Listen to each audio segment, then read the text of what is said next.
ಪ್ರಧಾನಿ ಮೋದಿ ಒಂದು ಕಡೆಗೆ ಸುಮ್ಮನೆ ಕೂತಿರೋದನ್ನು ನೋಡಿದ್ದೀರಾ. ದೇಶ ಅಲಿತಾನೇ ಇರ್ತಾರೆ. ಬಹಳಷ್ಟು ಸಂದರ್ಭಗಳಲ್ಲಿ ಪ್ರತಿಪಕ್ಷಗಳು ಅವ್ರ ಮೇಲೆ ಟೀಕಾ ಪ್ರಹಾರ ಮಾಡಿವೆ. ಪ್ರಶ್ನೆ ಬೇರೆ, ದೇಶಗಳ ನಡುವಿನ ಸಂಬಂಧ ಹೆಂಗಿರಬೇಕು ಅನ್ನೋದನ್ನು ಪ್ರಧಾನಿ ಮೋದಿಯವರನ್ನು ನೋಡಿ ಕಲಿಬೇಕು. ಯಾಕಂದರೆ ಈ ರೀತಿ ಪಹಲ್ಗಾಮ್ ದಾಳಿ ಆದಂಥ ಸಂದರ್ಭದಲ್ಲೂ ಕೂಡ ಅವರು ಸೌದಿ ಅರೇಬಿಯಾದಲ್ಲಿದ್ದರು. ತರಾತುರಿನಲ್ಲಿ ಓಡ್ ಬಂದರು. ಬ್ಯಾಕ್ ಟು ಬ್ಯಾಕ್ ಮೀಟಿಂಗ್ಗಳನ್ನು ಮಾಡ್ತಾನೇ ಇದ್ದಾರೆ. ಅಲ್ಲಿಂದ ಇಲ್ಲಿ ತನಕ ನಿರಂತರವಾದಂಥ ಚಟುವಟಿಕೆಗಳು ನಡೀತಾನೆ ಇವೆ. ಅದೊಂದು ಕಡೆಗೆ. ಇನ್ನೊಂದು ಕಡೆಗೆ ಯಾರ್ಯಾರನ್ನ ಯಾವ್ಯಾವಾಗ ಭೇಟಿ ಮಾಡಬೇಕು, ಮಾತಾಡಬೇಕು ನೋಡಿ. ಈಗ ಜಪಾನ್ ಸಚಿವರ ಜೊತೆಗೆ ಅವರು ಮಾತುಕತೆ ಮಾಡಿದ್ದಾರೆ.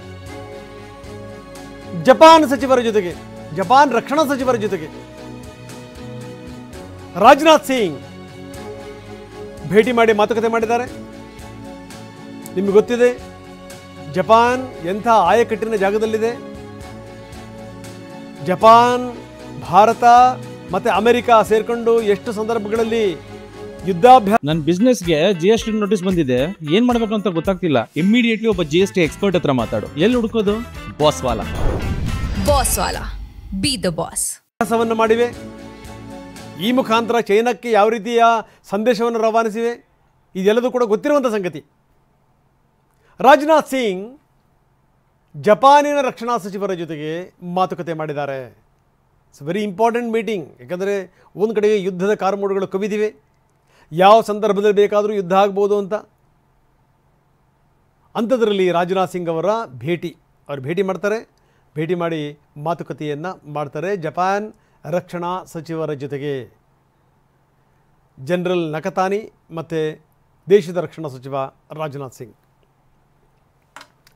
ಬನ್ನಿ ನಮ್ಮ ಪ್ರತಿನಿಧಿ ಹರೀಶ್ ದೆಹಲಿಯಿಂದ ನಮ್ಮೊಂದಿಗೆ ನೇರ ಸಂಪರ್ಕದಲ್ಲಿದ್ದಾರೆ. ಹರೀಶ್, ಎಷ್ಟರ ಮಟ್ಟಿಗೆ ಈ ಉಗ್ರರಿಗೆ ಬೆಂಬಲ ಕೊಡುವಂಥವ್ರು ಪತ್ರಗುಟ್ಟು ಹೋಗಿದ್ದಾರೆ ಅನ್ನೋಕ್ಕೊಂದು ಬೆಸ್ಟ್ ಎಕ್ಸಾಂಪಲ್. ಸಿಕ್ಕರೆ ಯಾರನ್ನೂ ಕೂಡ ಬಿಡಲ್ಲ ಅಂತ ಒಂದು ಸ್ಥಿತಿ. ಅವ್ನು ನೋಡ್ತಿದ್ದಂಗೆ ಯಾವ ರೀತಿ ಅವನು ಬೆಂಬಲ ಕೊಟ್ಟಂಥವನು ನೀರಿಗೆ ಹಾರ್ದ ಅಂತ. ಒಂದು ನೆಗೆದು ಬಿದ್ದು ಸಾಯಬೇಕು, ಇಲ್ಲಾಂದರೆ ಉಪವಾಸ ಸಾಯಬೇಕು, ಮನೆ ಮಠ ಕಳ್ಕೊಂಡು ರಸ್ತೆನಲ್ಲಿ ನಿಂತ್ಕೊಂಡು ಸಾಯಬೇಕು, ಇಲ್ಲ ಅಂತಂದರೆ ಹಿಂಗೆ ನದಿಗೋ ಯಾವುದಾದ್ರು ನೀರಿಲ್ದಿರೋ ಬಾವಿಗೋ ಬಿದ್ದು ಸಾಯಬೇಕು ಅಂತ ಒಂದು ಸ್ಥಿತಿ, ಅಂತ ಒಂದು ಸ್ಪಷ್ಟ ಸಂದೇಶ ರವಾನೆ ಆಗಿದೆ. ನಂಬರ್ 1. ನಂಬರ್ 2, ಯಾವ್ಯಾವ ರೀತಿ ಈಗಾಗಲೇ ಶುರುವಾಗಿದೆ ಅಂತಂತಂದರೆ ಅಭ್ಯಾಸ, ಅಂದರೆ ಶಸ್ತ್ರಾಭ್ಯಾಸ. ನಿನ್ನೆ ರಾತ್ರಿ ಇದ್ದಕ್ಕಿದ್ದಂಗೆ ಪಂಜಾಬಿನ ಗಡಿಯಲ್ಲಿ ಲೈಟ್ ಆಫ್ ಮಾಡಿ ರಾತ್ರಿಯ ಕಾರ್ಯಾಚರಣೆ ಮಾಡಿರುವಂಥದ್ದು. ಸ್ಥಿತಿಗತಿಗಳನ್ನು ಹೆಂಗೆ ಎದುರಿಸಬೇಕು ಅಂತ ಜನಸಾಮಾನ್ಯರಿಗೂ ಪಾಠ, ಜೊತೆಗೇನು ಅಂದರೆ ಸೈನಿಕರಿಗೂ ಪಾಠ. ನಂಬರ್ 2, ಜೊತೆಗೇನು ಅಂದರೆ ಬ್ಯಾಕ್ ಟು ಬ್ಯಾಕ್ ಮೀಟಿಂಗ್ಗಳಾಗ್ತಿರುವಂಥದ್ದು. ಇದೆಲ್ಲದರ ಜೊತೆಗೆ ರಾಜನಾಥ್ ಸಿಂಗ್ ಅವರ ಸ್ಟೇಟ್ಮೆಂಟ್, ವೆರಿ ಇಂಪಾರ್ಟೆಂಟ್ ಸ್ಟೇಟ್ಮೆಂಟ್. ನಿಮಗೆ ಗೊತ್ತಿದೆ ಮೋದಿಯವರ ಕಾರ್ಯಕ್ಷಮತೆ ಯಾವ ರೀತಿ ಇದೆ ಅಂತ, ಮೋದಿ ಯಾವ ರೀತಿ ಯೋಚನೆ ಮಾಡ್ತಾರೆ ಅಂತ, ಯಾವ ಶಸ್ತ್ರವನ್ನು ಯಾವ ಸಂದರ್ಭದಲ್ಲಿ ಎತ್ತಬೇಕು ಅನ್ನುವಂಥದ್ದು ಮೋದಿಯವರಿಗೆ ಚೆನ್ನಾಗಿ ಗೊತ್ತಿದೆ. ನೀವೇನು ಅಂದ್ಕೊಂಡಿದ್ದೀರೋ ಅದೇ ಆಗುತ್ತೆ ಅನ್ನೋದ್ರ ಮುಖಾಂತರ ಮುಂದಾಗುವಂಥ ಸೂಚನೆಯನ್ನು ಅವರು ರವಾನಿಸಿರುವಂಥದ್ದು.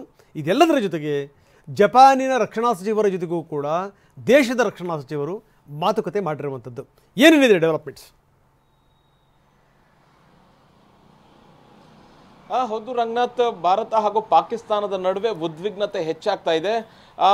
ಗಡಿಯಲ್ಲಿ ನಿರಂತರವಾಗಿ ಪಾಕಿಸ್ತಾನ ಅಪ್ರಚೋದಿತ ದಾಳಿಯನ್ನ ಮುಂದುವರಿಸ್ತಾನೆ ಇದೆ. ಇವತ್ತು 11ನೇ ದಿವಸ ಪಾಕಿಸ್ತಾನ ಕದನ ವಿರಾಮವನ್ನು ಉಲ್ಲಂಘಿಸ್ತಾ ಇದೆ. ಮತ್ತೆ ಅದೇ ರೀತಿ ಭಾರತ ಕೂಡ ಪಾಕಿಸ್ತಾನಕ್ಕೆ ತಕ್ಕ ತಿರುಗೇಟನ್ನು ನೀಡ್ತಾ ಇದೆ. ಆ ಕಡೆಯಿಂದ 1 ಗುಂಡು ಬಂದರೆ ಈ ಕಡೆಯಿಂದ 4 ಗುಂಡುಗಳು ಹೋಗ್ತಾ ಇದೆ. ಅಂದರೆ ಪಾಕಿಸ್ತಾನ ಕದನ ವಿರಾಮವನ್ನು ಉಲ್ಲಂಘಿಸ್ತಾ ಇದೆ. ಮತ್ತು ಅದರ ಜೊತೆಗೆ ಭಾರತ ಕೂಡ ಅದನ್ನು ಸಮರ್ಥವಾಗಿ ಎದುರಿಸ್ತಾ ಇದೆ. ಪಾಕಿಸ್ತಾನದ ಸೈನಿಕರನ್ನು ಹಿಮ್ಮೆಟ್ಟಿಸ್ತಾ ಇದೆ ಒಂದು ಕಡೆ. ಆದರೆ ಇನ್ನೊಂದು ಕಡೆ NIA ತನಿಖೆಯನ್ನು ಕೂಡ ಮಾಡ್ತಾ ಇದೆ. ಪಹಲ್ಗಾಮ್ ದಾಳಿಯ ಇಂಚಿಂಚು ಅಂಶಗಳನ್ನು ಕೆದಕಿ NIA ನೋಡ್ತಾ ಇದೆ.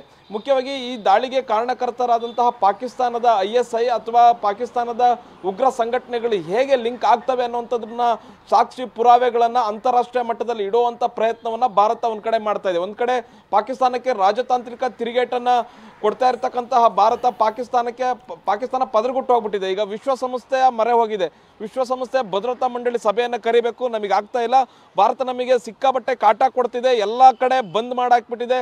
ಸಮುದ್ರ ನೀರನ್ನು ಬಂದ್ ಮಾಡಿದೆ, ಜೊತೆಗೆ ವಾಯು ಪ್ರದೇಶವನ್ನು ಕೂಡ ಬಂದ್ ಮಾಡಿದೆ. ನಮಗೆ ಒಂಥರ ತ್ರಿಶೂಲ ವ್ಯೂಹವನ್ನು ಭಾರತ ಹೆಣೆದ್ಬಿಟ್ಟಿದೆ. ನಮಗೆ ಅಲುಗಾಡಕ್ಕೆ ಆಗ್ತಾ ಇಲ್ಲ. ನೀವೇ ಏನಾದರೂ ಒಂದು ಪರಿಹಾರ ಹುಡುಕಿ ಕೊಡಿ ಅನ್ನುವಂಥ ನಿಟ್ಟಿನಲ್ಲಿ ವಿಶ್ವಸಂಸ್ಥೆ ಭದ್ರತಾ ಮಂಡಳಿಯ ಮೊರೆ ಹೋಗಿರುವಂಥದ್ದು ಪಾಕಿಸ್ತಾನ. ಇವತ್ತು ಸಂಜೆ ಒಳಗೆ ವಿಶ್ವಸಂಸ್ಥೆ ಭದ್ರತಾ ಮಂಡಳಿಯ ಸಭೆ ನಡೆಯುತ್ತೆ. ಅಲ್ಲಿ ಪಾಕಿಸ್ತಾನ ತಾನೊಬ್ಬ ವಿಕ್ಟಿಮ್ ಅನ್ನುವಂಥ ನಿಟ್ಟಿನಲ್ಲಿ ಬಿಂಬಿಸಿಕೊಳ್ಳುವಂಥ ಪ್ರಯತ್ನವನ್ನು ಇವತ್ತು ಪಾಕಿಸ್ತಾನ ಮಾಡುತ್ತೆ. ಆದರೆ ಭಾರತ ಸಾಕ್ಷ್ಯ ಪುರಾವೆಗಳನ್ನು ಇವತ್ತು ವಿಶ್ವಸಂಸ್ಥೆ ಭದ್ರತಾ ಮಂಡಳಿ ಸಭೆ ಮುಂದೆ ಇಡುತ್ತೆ. ಪಾಕಿಸ್ತಾನ ಹೇಗೆ ತಾನು ಉಗ್ರರನ್ನ ಪೋಷಿಸಿ ಭಾರತಕ್ಕೆ ನುಗ್ಗಿಸ್ತಾ ಇತ್ತು. ಭಾರತದಲ್ಲಿ ಶಾಂತಿಯನ್ನು ಕೆಡವಲಿಕ್ಕೆ ಯಾವ ರೀತಿಯಾದಂಥ ಪ್ರಯತ್ನವನ್ನ ಪಾಕಿಸ್ತಾನ ಮಾಡ್ತಿದೆ ಅನ್ನುವಂಥದ್ರ ಬಗ್ಗೆ ಸಂಪೂರ್ಣವಾದಂಥ ವಿವರವನ್ನ ಇವತ್ತು ಭಾರತೀಯ ಪ್ರತಿನಿಧಿಗಳು ವಿಶ್ವಸಂಸ್ಥೆ ಭದ್ರತಾ ಮಂಡಳಿಯಲ್ಲಿ ನೀಡಿದ್ದಾರೆ. ಇದು ಒಂದ್ ಕಡೆ ಆದ್ರೆ ಅಂತಾರಾಷ್ಟ್ರೀಯ ಮಟ್ಟದಲ್ಲಿ ಪಾಕಿಸ್ತಾನವನ್ನ ಒಂದು ಉಗ್ರ ಬೆಂಬಲಿತ ರಾಷ್ಟ್ರ ಅನ್ನುವಂಥ ಬಿಂಬಿಸಬೇಕು ಅನ್ನುವಂಥ ನಿಟ್ಟಲ್ಲಿ ಭಾರತ ಪ್ರಯತ್ನವನ್ನ ಮಾಡ್ತಾ ಇರುವಂತಹದ್ದು. ಇನ್ನೊಂದ್ ಕಡೆ ಗಡಿಯಲ್ಲಿ